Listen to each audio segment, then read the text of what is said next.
लग्न ठरलं? Thanks to Marathi matrimony. लग्न म्हणजे मराठी मॅट्रिमनी. विश्वासाची 26 वर्ष. लाखो सुखी दाम्पत्य. डाउनलोड करा मराठी मॅट्रिमनी. किंबहुना भारतीय जनता पक्षाबरोबर अंबरनाथला काँग्रेसचे नगरसेवक गेले अंबरनाथला. त्यानंतर काँग्रेसनं त्या नगरसेवकांवरती निलंबनाची कारवाई केली. भारतीय जनता पक्षाबरोबर गेले वेळे विचारधारा सोडून गेले. त्याबद्दल आम्ही काँग्रेसचं अभिनंदन केलं होतं. चंद्रपूरमध्ये काँग्रेसच्या 2 गटातच घमासान सुरू आहे, ते आपण पाहिलं असेल. आणि दोन्ही जे नेते आहेत त्यांच्याशी आमचे लोक वारंवार चर्चा करत होते. पण शेवटच्या मिनिटापर्यंत काँग्रेसमधल्या 2 गटामध्येच एकमत झालं नाही आणि त्यातून पुढे सगळ्या गोष्टी घडत गेल्या. पण मी अजूनही सांगेन, शिवसेना पक्षप्रमुख उद्धव ठाकरे यांनी चंद्रपूरच्या लोकांना स्पष्ट सूचना दिल्या होत्या की आपल्याला कोणत्याही परिस्थितीमध्ये भारतीय जनता पक्षाला मदत करायची नाही. आपण एका वेगळ्या भूमिकेत आहोत. विरोधी पक्षात बसायला लागलं तरी हरकत नाही, उलट उत्तम प्रकारे आपल्याला काम करता येईल. तरीही काँग्रेसच्या घोळामुळे स्थानिक लोकांनी हा निर्णय घेतला. याचा अर्थ आम्ही भारतीय जनता पक्षाबरोबर गेलो असं मी मानायला तयार नाही. मुंबईत गेल्यावरती आम्ही याच्यावरती चर्चा करू. पण मग तुम्ही त्या ज्या पद्धतीने अंबरनाथमध्ये काँग्रेसने नगरसेवकावरती कारवाई केली होती त्या पद्धतीने काही कारवाई करणार आहात का?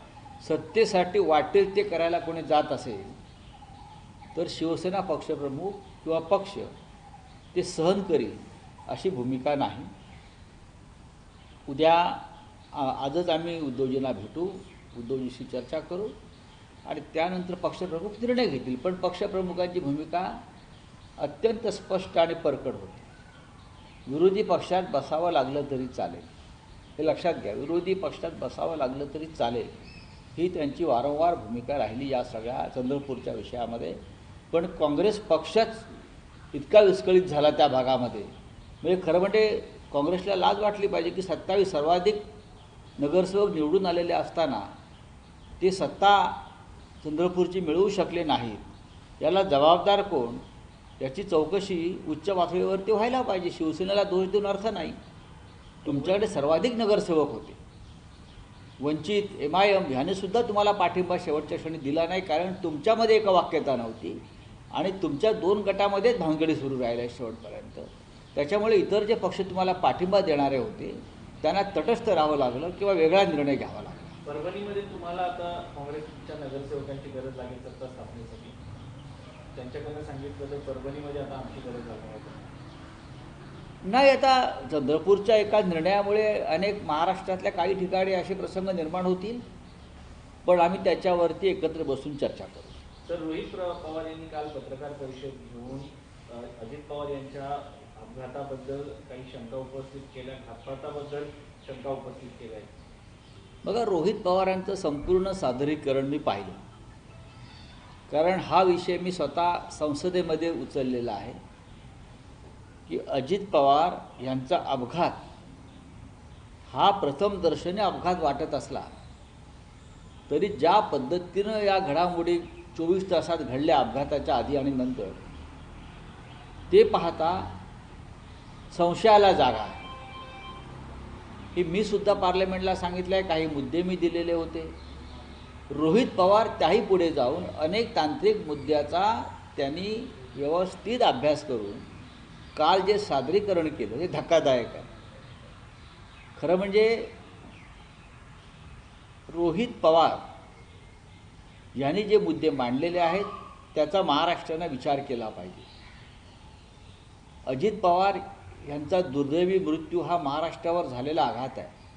महाराष्ट्राच्या राजकारणाचा समतोल त्यामुळे बिघडला. त्याच्यामागे काही सुनियोजित कट आहे का किंवा आहेच, हे पवारांच्या कुटुंबातली एक प्रमुख व्यक्ती जी विधिमंडळात आहे त्याने पुराव्यासह दाखवून दिल्यावरती देवेंद्र फडणवीस जे म्हणतात मुख्यमंत्री की अजित पवार माझे मित्र होते, त्यांच्या मृत्यूचं राजकारण करू नका, हे राजकारण नाहीच आहे, ही मागणी आहे, हा संशय आहे. तुम्ही उलट यात पुढाकार घेऊन रोहित पवार जे सांगतायत त्या सगळ्या मुद्द्यांची चौकशी करायला पाहिजे तटस्थपणे. हे CID आणि अमुक वगैरे चौकशी करणार नाहीत. हा फार तांत्रिक विषय आहे, हा रहस्यमय आणि राजकीय विषय आहे. आदल्या दिवशी एक विमान सुरतला जातं, गुजरातला जातं, ते दुसऱ्या दिवशी अजित पवारांना घेऊन जाण्यासाठी बारामतीत येतं आणि विमान कोसळतं. पूर्व विदर्भातल्या एका नेत्याचा उल्लेख केला जात आहे सातत्याने या सगळ्या प्रकरणामध्ये. पूर्व विदर्भातले ते नेते कोण आहे सांगायला पाहिजे. ते भारतीय जनता पक्षाचे आहेत का, ते राष्ट्रवादी काँग्रेस पक्षाचे आहेत का, ते कुठल्या पक्षाचे आहेत, त्यांचं नाव सांगायला काहीच हरकत नाही.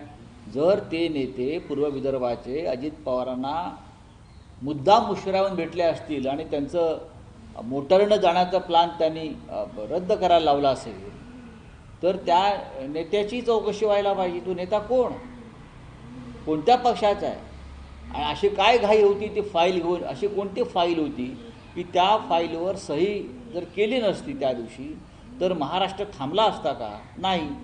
ती नक्की ती फाईल होती की अजित पवारांकडे जी भारतीय जनता पक्षाच्या भ्रष्टाचाराची फाईल होती असं अजित पवार सांगतायत, त्या फाईलचा ताबा घेण्यासाठी ते येऊन तिथे थांबले होते. हे फार गंभीर गोष्ट आहे. सर, सुनेत्रा पवार आणि पार्थ पवार दिल्ली दौऱ्यावर आहेत, काल सध्या आल्या, पण सकाळपासून त्यांना कोणताही नेता भेटला नाही. उलट त्यांना प्रफुल्ल पटेल यांच्या घरी जावं लागलं नाश्त्यासाठी. बघा आता ह्याच्यावरती मी काय सांगणार. त्यांचा पक्ष आहे, सत्तेतला पक्ष आहे, उपमुख्यमंत्री आहेत त्या महाराष्ट्राच्या, त्याच्यामुळे हे विषय त्यांच्या पक्षांतर्गत आहेत.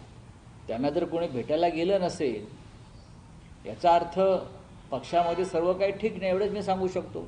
लोकसभा अध्यक्षांवरती अविश्वास प्रस्ताव आलेला आहे, शिवसेनेचं काय स्टँड असणार आहे? आम्ही प्रस्तावाच्या बाजूने आहोत.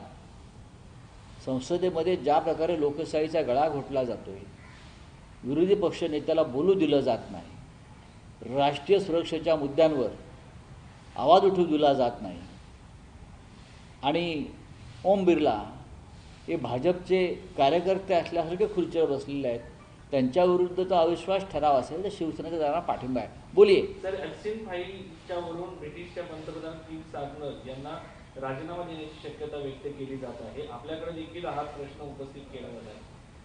ब्रिटिश प्राईम मिनिस्टरने जर राजीनामा दिला असेल, देणार असतील, त्यांच्यावरती दबाव आहे.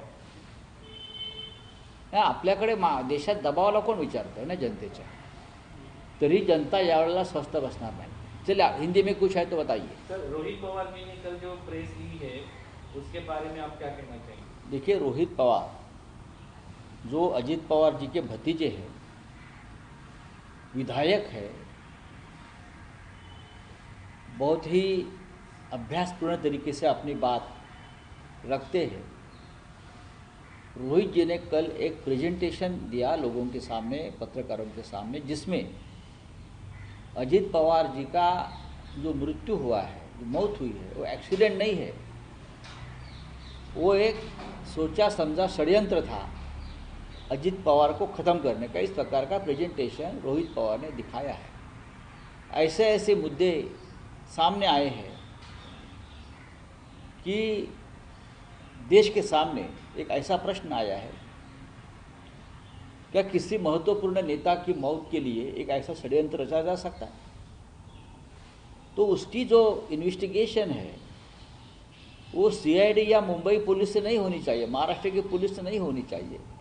एक इंडिपेंडेंट इन्वेस्टिगेशन एजेंसी अपॉइंट करके अजित दादा पवार की जो मौत है उनकी तपास उनका होना चाहिए. ये अजित पवार का कहना, ये रोहित पवार का कहना है. रोहित पवार ने सभी मुद्दे सामने लाए, टेक्निकल मुद्दे, पॉलिटिकल मुद्दे, और भी बहुत से मुद्दे हैं, जिसका इस तरह से प्रेजेंटेशन किया है कि देश के सामने अब ये प्रश्न है, क्या सचमुच अजित पवार की एक्सीडेंट हुआ है या हत्या हुई है? ये अब लोगों के मन में प्रश्न पक्का बैठ गया है. तो मुझे लगता है ये बहुत गंभीर बात है.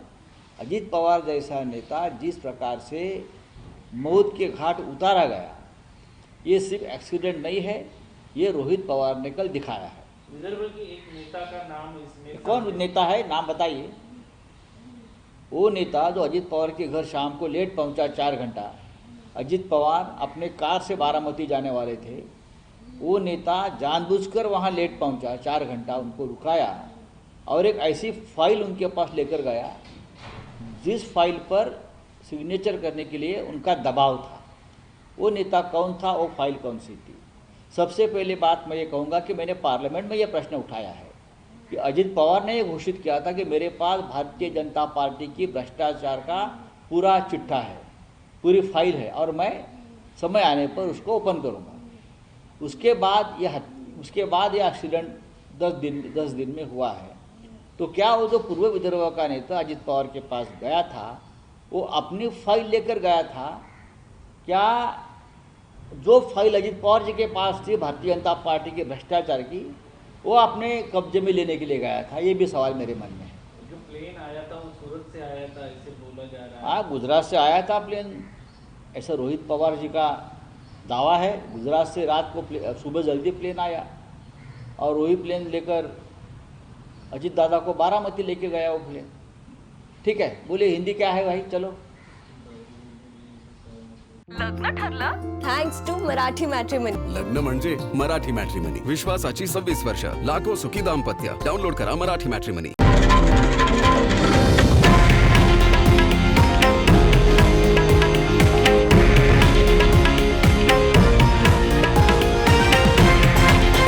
हे आहे देशातील नंबर 1 न्यूज नेटवर्क आणि आपण पाहत आहात TV9 मराठी, एकमेव.